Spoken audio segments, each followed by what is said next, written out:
New generation છે જે નવા બિઝનેસમાં આવી રહ્યા છે, તો એ લોકો માટે તમારો શું સંદેશ છે જે લાભદાયક થઈ શકે અગર એ લોકો એસજીસીઆઈના મેમ્બર બને? અમે નેક્સ્ટ જેન 150 કરી રહ્યા છે.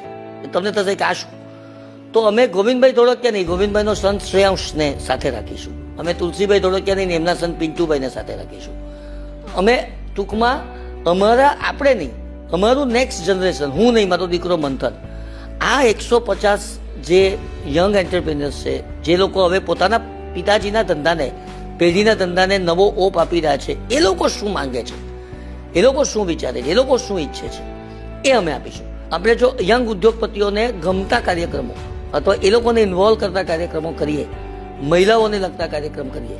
અમારી WEC ચાલે છે, વિમેન એન્ટરપ્રિન્યોર આખી વિંગ ચાલે છે. અત્યારે બધાને બિઝનેસ જોઈએ છે.